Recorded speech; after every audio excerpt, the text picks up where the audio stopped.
बिस्मिल्लाहिर्रहमानिर्रहीम नहमदुहु व नसल्ली अला रसूलिल करीम। नाज़रीन इकराम, अस्सलाम वालेकुम। मैं डॉक्टर मोहम्मद ताहिर कुरैशी अपने इदारे उर्दू निसाब साज की तरफ से आपकी खिदमत में एक और वीडियो के साथ हाजिर हूँ। आज की वीडियो का ताल्लुक भी मैट्रिक के उर्दू के पर्चे से है और ख़ास तौर पर सवाल नंबर 7 से, जिसका जुज़ अलिफ हम इससे पहले कर चुके हैं। आज की वीडियो में हम जुज़ बे और जीम करेंगे, गोया सवाल नंबर 7 मुकम्मल करेंगे। सवाल नंबर 7 का जुज़ बे, अल्फाज और मुहावरात का जुमलों में इस्तेमाल, ये 4 में से 3 करने होते हैं और 3 नंबर का ये सवाल है।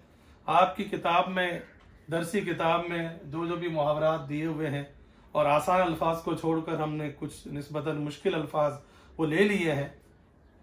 ये तमाम अल्फाज आपके सामने बोर्ड पर लिखे हुए हैं। पहले तो आप ये समझ लीजिए कि आम अल्फाज में और मुहावरे में क्या फ़र्क होता है। आम अल्फाज में अल्फाज अपने असली मायनों में, लुगत के मायनों में इस्तेमाल होते हैं और मुहावरे में कभी भी लुगत के मायने या लुगवी मायने इस्तेमाल नहीं हो सकते, उसके मजाजी मायने होते हैं, कोई दूसरे मायने होते हैं। जब ये आपके सामने जो मुहावरे लिखे हुए हैं उनके जुमले बनाएंगे तो आपको अंदाज़ा होगा।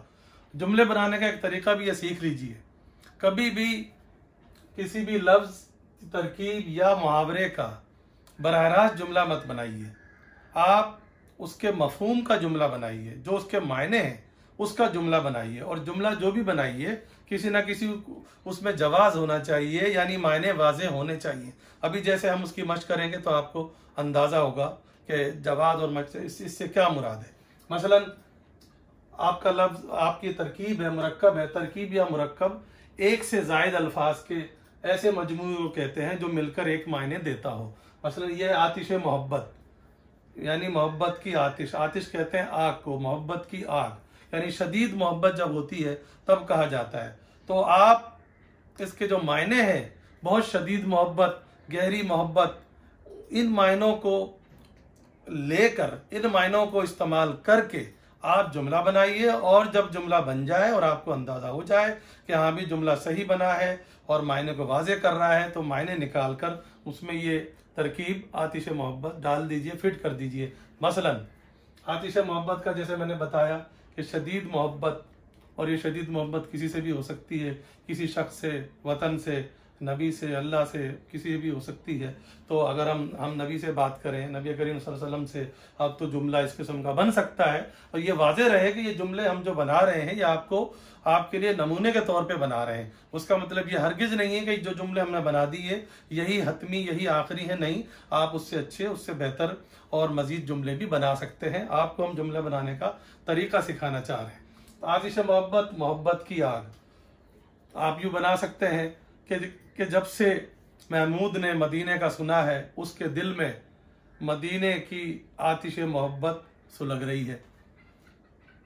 या जब से मुझे मालूम हुआ है कि अल्लाह ताला गुनहगारों को बख्श देता है, तो अल्लाह ताला की मोहब्बत मेरे अंदर सुलग उठी है, मेरे अंदर पैदा हो गई है। अब आपने देखा कि मायने के लिहाज से ठीक बनते हैं, तो फिर ये अल्फाज निकाल कर आतिश मोहब्बत डाल दें। जब से मुझे मालूम हुआ है कि अल्लाह ताला माफ़ करने को पसंद करता है, तब से अल्लाह ताला के लिए आतिश मोहब्बत मेरे सीने में भड़क उठी है।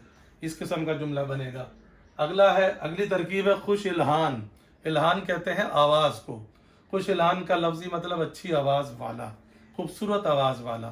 खूबसूरत आवाज़ किसी शख्स की हो, किसी परिंदे की हो, किसी की भी हो, उसके लिए जुमला इस्तेमाल हो सकता है कि जब मैं बाग में गया तो मैंने देखा कि कोयल बहुत अच्छी आवाज़ में कूक रही थी। अब अच्छी आवाज़, हमने जुमले को चेक किया, जुमले का जायज़ा लिया। कोयल खूबसूरत आवाज़ में, अच्छी आवाज़ में कूक रही थी, जुमला सही है। अच्छी आवाज़ को निकाल के हमने ये डाल दिया कि जब मैं बाग में गया तो कोयल बहुत खुश इल्हानी से कूक रही थी। अगला वो भी तरकीब है बेरिया ख्याल। रिया कहते हैं धोखे को, दिखावे को। बेरिया बगैर दिखावा, बगैर दिखावे का ख्याल, वो बात जो खालिस हो, जिसके अंदर कोई मुनाफकत ना हो, कोई मसलहत ना हो, उसको कहते हैं बेरिया ख्याल।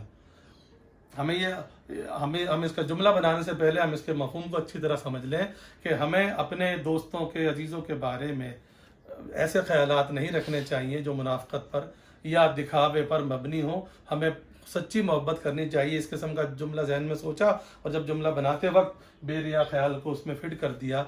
यानी हमें दोस्तों के बारे में बेरिया ख्याल रखना चाहिए, यानी बगैर किसी मुनाफकत के। अगला मुहावरा आ गया लट्टू होना। लट्टू होने का मतलब है आशिक होना, बहुत ज़्यादा चाहना, बहुत ज़्यादा पसंद करना, ये मुहावरा है। तो मुहावरे की हमने शुरू में बात की थी कि मुहावरा उन अल्फाज को कहते हैं जिनमें अल्फाज असली मायनों में इस्तेमाल नहीं होते और हो ही नहीं सकते। तो लट्टू होने का मतलब है बहुत ज़्यादा आशिक होना, बहुत ज़्यादा चाहना, बहुत ज़्यादा फरेफ्ता होना, बहुत ज़्यादा कुर्बान होना। आदमी किसी भी चीज़ पर, किसी भी शौक़ पर, किसी भी शख्स पर, किसी भी बात पर बहुत ज़्यादा आशिक हो सकता है, बहुत ज़्यादा उसको चाह सकता है। मसलन जब से मैंने मरी का सुना है, मैंने मरी की खूबसूरती के बारे में मुझे इल्म हुआ है, तो मैं तो मरी का बहुत ज़्यादा आशिक हो गया हूँ। या जब से मैंने उसकी खूबसूरती की तारीफ़ सुनी है, जब से मैंने नूरजहाँ की खूबसूरत आवाज़ सुनी है, तो मैं उसकी आवाज़ का आशिक हो गया हूँ। अब आपने जुमले का अंदाज़ा किया, अब आशिक हो गया हूँ निकाल कर आप उसमें जुमला फिट कर दीजिए कि जब से मैंने नूरजहाँ की आवाज़ सुनी है, मैं तो उसकी आवाज़ पर लट्टू हो गया हूँ। ये ज़हन में रखिए कि मुहावरा या तरकीबों के जुमले बनाते वक्त आप उसका ज़माना तब्दील कर सकते हैं, यानी हाल, माजी, मुस्तकबिल किसी भी ज़माने में जुमला बना सकते हैं। अगला है दरेग ना करना। दरेग ना मतलब कोई कोताही ना करना, कोई कसर नहीं छोड़ना, कोई भी कमी नहीं छोड़ना, उसको कहते हैं दरेग ना करना। आप इस किस्म का जुमला बना सकते हैं कि हमें अपने भाइयों की मदद करने में कोई कोताही नहीं करनी चाहिए। आपने जुमले को देखा कि जुमला सही है, अब कोताही को हटा दीजिए और दरेग ना करना को बीच में फिट कर दीजिए। हमें अपने भाइयों की मदद करने में कुछ भी दरेग नहीं करना चाहिए। ये जुमला बन गया। ये आपको तरीका बता दिया गया है कि बराह रास्त जुमला मत बनाइए, मायनों का जुमला बनाइए, और मायने जब बिल्कुल वाजे हो जाए तो वो अल्फाज निकाल कर उसकी जगह पर मुहावरा या लफ्ज़ या तरकीब फिट कर दीजिए। अगला है जम्मे गफ़ीर। जम्मे गफ़ीर कहते हैं बहुत बड़े मजमे को, बहुत बड़े हुजूम को। अब जैसे क्रिकेट मैच में, या जब मैं साहिल समंदर पे गया तो मैंने वहाँ लोगों का बहुत बड़ा हुजूम देखा। जब मैं मैच देखने स्टेडियम पहुँचा तो मैंने वहाँ लोगों का बहुत बड़ा हुजूम देखा। आपने जुमले का जायज़ा लिया, ठीक है, हुजूम को निकाल कर, बहुत बड़ा हुजूम का लफ्ज़ निकाल कर, उसके अल्फाज निकाल कर जम्मे गफ़ीर को उसमें फिट कर दीजिए कि जब मैं स्टेडियम पे पहुंचा तो वहाँ पे तमाशाइयों का जम्मे गफ़ीर था। इस तरह ये जुमला बना। अगला है नाक कटवाना। ये भी मुहावरा है। नाक कटवाने का मतलब है बेइज्जती करवाना, जलील करवाना, रुस्वा करवाना।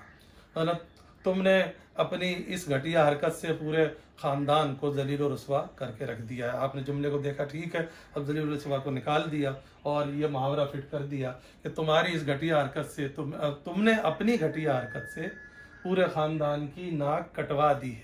जैसे मैंने पहले कहा कि बुनियादी अल्फाज वही रहते हैं लेकिन उनका ज़माना बदल सकता है। अगला है, वो भी मुहावरा है, नाम बेचना, यानी शोहरत से फ़ायदा उठाना। आप किसी की शोहरत से फ़ायदा उठा रहे हो और अपना मतलब निकाल रहे हो, उसके लिए कहा जाता है। उसके लिए हम जुमला बना सकते हैं कि मतलब हम किसी को, दोस्त को नसीहत कर रहे हैं, तुम खुद भी कुछ करके दिखाओ, कब तक अपने बाप की शोहरत से फ़ायदा उठाओगे। आप देखा जुमला दुरुस्त है, शोहरत हटा के मुहावरा इसमें फिट कर दिया कि तुम खुद भी कोई कारनामा करके दिखाओ, कब तक अपने बाप के नाम को बेचोगे। उसके बाद है दम बखुद। दम बखुद का मतलब हैरान, हक्का बक्का रह जाना। इसके लिए बहुत सारे जुमले बन सकते हैं। मतलब चोर ने अचानक अपने सामने पुलिस को देखा तो वो हक्का बक्का रह गया, हैरान रह गया। तो आपने हक्का बक्का हैरान रहने को हटाकर दम बखुद डाल दिया। अब चोर ने अचानक पुलिस को देखा तो वो दम बखुद रह गया। उसके बाद है फिर मुहावरा आ गया सब्ज बाग दिखाना। सब्ज बाग दिखाने का मतलब है गलत आसरा देना, झूठे आसरे देना, झूठी सलाह, लंबी लंबी बातें करना और हकीकत में कुछ ना होना, उसको कहते हैं झूठे आसरे देना। तो झूठे आसरे का जुमला बनाइए कि बहुत से एजेंट दुबई भिजवाने के लिए लोगों को झूठे आसरे देते हैं। अब आपने देखा कि जुमला दुरुस्त है, मायने वाज़े होते हैं, तो झूठे आसरे को निकाल कर मुहावरा उसके अंदर डाल दिया, फिट कर दिया कि बहुत से एजेंट लोगों को दुबई भिजवाने के लिए सब्ज बाग दिखाते हैं। अगला है, अगली तरकीब है हमारी जाए वकू। जा का मतलब जगह, वकू वाक़या, जाए वकू जहाँ पर वो वाक़या हुआ हो। मसलन हम इस्तेमाल कर सकते हैं कि पुलिस जब उस जगह पहुंची जहाँ वाक़या हुआ था तो मुजरिम फरार हो चुका था, या चोर भाग चुका था, या डाकू भाग चुका था। जब आपने जुमला देखा, या जहाँ हादसा हुआ था, आप इस तरह बना सकते हैं, पुलिस जब उस मकाम पर पहुंची जहाँ पर डकैती हुई थी तो चोर भाग चुका था, तो मकाम को हटा दीजिए। पुलिस जब जाए वकू पर पहुंची तो डाकू फरार हो चुका था। अगला है रख रखाव। इसके मुख्तलिफ मतलब लिए जाते हैं। तहजीब के मानों में भी होता है, शाइस्तगी के मानों में भी होता है, तकल्लुफ़ के मानों में भी होता है, खातिरदारी के मानों में भी होता है। आप किसी भी मायने को लेकर जुमला आप बना सकते हैं। रख रखाव, तहजीब, तकल्लुफ़, आप किसी की खातिरदारी करते हैं। जब मैं अपने दोस्त के घर कई साल के बाद गया तो वो मेरे साथ बहुत तहजीब और तकल्लुफ़ से पेश आया। आपने जुमले को देखा, उसको हटाकर रख रखाव। तो जब मैं अपने दोस्त के पास कई साल के बाद गया तो उसने बड़े रख रखाव का मुजाहरा किया या बड़े रख रखाव से पेश आया। खंदा पेशानी, खंदा हंसता हुआ, पेशानी लफ्जी मतलब हंसती भी पेशानी नहीं, इसका मतलब है मुस्कुराता हुआ चेहरा, अच्छी तरीके से खुश मिजाजी, उसको कहते हैं खंदा पेशानी। तो खुश मिजाजी का जुमला बनाइए। हमें चाहिए कि अपने दोस्तों से मिलते वक्त खुश मिजाजी का मुजाहरा करें, या हमें गरीबों से भी खुश मिजाजी से मिलना चाहिए। उसके बाद खुश मिजाजी को हटा के डाल दिया कि हमें गरीबों से मिलते वक्त खंदा पेशानी का मुजाहरा करना चाहिए। फिर लफ्ज़ बल्कि तरकीब है दूर उफ्तादा, यानी दूर दराज, बहुत दूर। दूर उफ्तादा आमतौर पे ये मकामात के लिए ज़्यादा इस्तेमाल होता है, तो आप मकाम के लिए जुमला बना सकते हैं कि मेरे वालिद साहब ने बहुत दूर ज़मीन ली है जहाँ पर 2 घंटे में सफ़र करके पहुँचा जाता है। अब आपने देखा कि जुमला दुरुस्त है तो उसमें ये फिट कर दिया। मेरे वालिद साहब ने दूर उफ्तादा मकाम पर ज़मीन ली है जहाँ पर 2 घंटे में पहुँचा जाता है। इस तरह ये जुमला बन गया। फिर फिल बदी। फिल बदी का मतलब है उसी वक्त, फ़ौरन, जिसको हाजिर जवाबी के लिहाज से कहते हैं, तुर्की ब तुर्की, फ़ौरन जवाब देना, उसको कहते हैं फिल बदी जवाब दिया। फिल बदी जवाब देना। जब मैंने उससे सवाल पूछा तो उसने मुझे फ़ौरन ही मुनासिब जवाब दिया। जब मैंने उससे शेर पूछा तो उसने फ़ौरन ही शेर से मुझे जवाब दिया। आप इसको फिल बदी में इस्तेमाल कर लीजिए। जब मैंने उससे शेर पूछा तो उसने फिल बदी शेर में जवाब दिया, या फिल बदी शेर पढ़ दिया। उसके बाद है अतराफ व जवानिब। अतराफ जमा है तरफ की, जवानिब जमा है जानिब की। अतराफ व जवानिब यानी आस पास, इर्द गिर्द।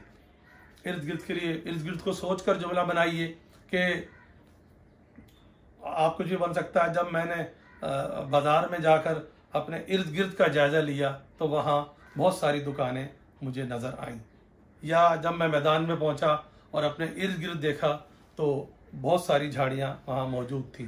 तो आप इस तरह जुमला बना सकते हैं कि जब मैं जंगल में गया तो मैंने अपने अतराफ व जवानिब बहुत सारी झाड़ियाँ देखी।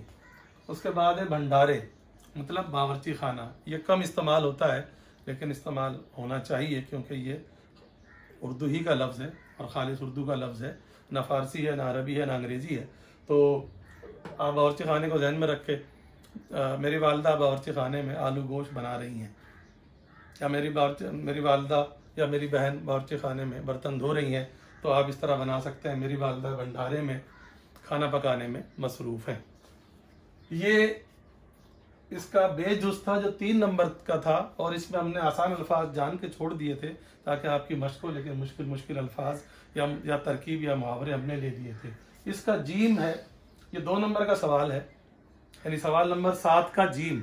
इसके कुल 2 नंबर है। इसमें कई चीज़ें होती हैं, साबिक़े लायक़े भी पूछे जाते हैं, मुतरादिफ़ात भी पूछे जाते हैं, अल्फाज मायने वाहिद जमा भी पूछे जा सकते हैं, एराब भी लगवाए जा सकते हैं। हमने 2-3 चीज़ें ली हैं जो ज़्यादातर है। मसलन साबिक़े का लफ्ज़ बता रहा है कि साबिक़ का मतलब पहले, बुनियादी लफ्ज़ से पहले लगने वाला लफ्ज़, उसको साबिक़ा कहते हैं। उर्दू में साबिक़े भी इस्तेमाल होते हैं और लाहिक़े भी इस्तेमाल होते हैं। जो पहले लगे वो साबिक़ से साबिक़ा। मसलन आपके जो निसाब में मौजूद है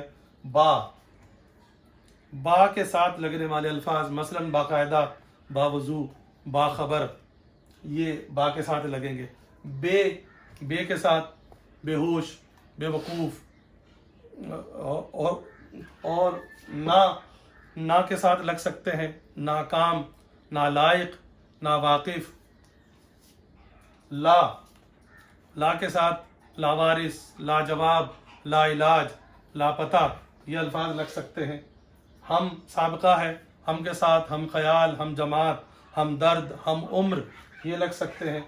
फिर यक, ये भी साबका है, यक ज़बान, यक रंग, यक जहती वगैरह, ये लग सकते हैं। फिर बद दिल है, बदमिजाज है, बदमज़ा है, ये अल्फाज इसके साथ लग सकते हैं। अब आइए लायक़े जो बुनियादी लफ्ज़ के बाद में लगे, वो भी बहुत सारे होते हैं। जो आपके निसाब में है वो ज़्यादातर जो है लिखे गए हैं दार, जैसे ईमानदार, दुकानदार, इज्जतदार, सरमायादार। गुजार, इबादत गुजार, शुक्र गुजार, खिदमत गुजार। वर का वैसे मतलब है वाला, जब भी लगा जानवर, जान वाला। दानिशवर, नामवर, दीदावर। बान कई अल्फाज बनते हैं, दरबान, बागबान, मेजबान, ये अल्फाज बन सकते हैं। फिर है पसंद, खुद पसंद, दिल पसंद, ऐश पसंद, ये इसके साथ लग सकते हैं। फिर है नाक, खतरनाक, खौफनाक, दहशतनाक, अलमनाक वगैरह। फिर है खाना, बावर्ची खाना, गुस्ल खाना, कैद खाना। तो गरज ये साबके के अल्फाज हो गए। इसी में मुतरादिफ भी पूछे जा सकते हैं। मुतरादिफ कहते हैं हम मायने अल्फाज को, एक जैसे मायने वाले या करीब करीब मायने वाले अल्फाज को मुतरादिफ कहते हैं। जो आपके निसाब में है तो हमने आपकी आसानी के लिए दोनों साथ साथ लिख दिए हैं। वो सवाल में तो अलग अलग थे। मसलन ख्वाहिश, उसका मुतरादिफ तमन्ना। अक्स, उसका साया। नादिर, उसका मुतरादिफ नायाब। दुश्वार, उसका मुतरादिफ मुश्किल। बेशबहा, उसका मुतरादिफ कीमती। रंज, उसका मुतरादिफ गम। ये आपके निसाब से लिए गए हैं आपकी किताब से। फिर अल्फाज या तराकीब के मायने भी पूछे जा सकते हैं। जो आपके मशकी सवालात में जो अल्फाज हैं उनमें हमने आसान या कम मुश्किल छोड़कर निस्बतन थोड़े मुश्किल अल्फाज ले लिए हैं, उनके मायने आपको बताए जा रहे हैं। हिकमत मगरिब, ये अल्फाज भी है, तराकीब भी है। इकबाल ने इस्तेमाल किया है। लफ्जी मतलब मगरिब की हिकमत, हिकमत दानाई, अक्लमंदी। यहाँ मुराद है कि जो मगरिब की चालाकी, होशियारी, उनकी अक्लमंदी है, उनका फ़लसफ़ा, उनका नज़रिया। फिर है गाज। गाज का मतलब कैंची भी होता है, घास भी होता है, लेकिन इकबाल के शेर में गाज तेजाब के मायनों में, कि गाज का मतलब असल में ये गैस है जो कि फारसी में फ्रांसी से आया है और इसका मतलब है तेजाब। दानाए राज, राज का जानने वाला, राज के बारे में वाकिफ, यानी कि जो गहराई तक मामलात से वाकिफ हो उसको कहते हैं दाना। दाना अक्लमंद को कहते हैं। मिल्लत बैज़ा, मिल्लत कौम को खासतौर पर मुसलमान कौम के लिए इस्तेमाल होता है। बैज़ा रोशन, चमकदार, सफ़ेद को भी कहते हैं। लफ्जी मतलब तो रोशन मिल्लत, सफ़ेद मिल्लत नहीं, लेकिन ये मुसलमान कौम के लिए इस्तेमाल होता है मिल्लत बैज़ा। रूए ज़ेबा, रू कहते हैं चेहरे को, ज़ेबा कहते हैं खूबसूरत, हसीन, अच्छा चेहरा, खूबसूरत चेहरा। अर्श मोहल्ला, अर्श अल्लाह ताला के रहने का मकाम कहा जाता है। मोहल्ला ऊंचा, बुजुर्ग, बरतर। मशीयत, लफ्जी मतलब इसका इरादा भी है, मर्जी भी है, तकदीर, मशीयत इलाही भी कहा जाता है, अल्लाह ताला की मर्जी। फिर है हुस्न नीयत, हुस्न नीयत, नीयत का हुस्न, नीयत की खूबसूरती, अच्छी नीयत। फिर है सदर नशी, सदर नशी जो मरकजी मकाम पर बैठा हो, जो किसी महफिल की सदारत कर रहा हो, हेड कर रहा हो, उसको कहते हैं सदर नशी है, यानी उस जगह बैठा हुआ है, सदर की जगह पर। नशी कहते हैं बैठने वाला, सदर कहते हैं मरकज को। रियाज मुसलसल, रियाज कहते हैं मश्क को, रियाज मुसलसल, मुसलसल मश्क। इबहाम, इबहाम कहते हैं उलझन को, कन्फ्यूजन को। फिर है मुतशायर, एक तो शायर होता है, एक मुतशायर, शायर जैसा, जो कि शायर ना हो बस थोड़ी बहुत तुकबंदी कर सकता, उसको कहते हैं मुतशायर, यानी जाली शायर या मामूली शायर या मामूली सी चीजें जानने वाला। गोर, गोर का मतलब है कब्र।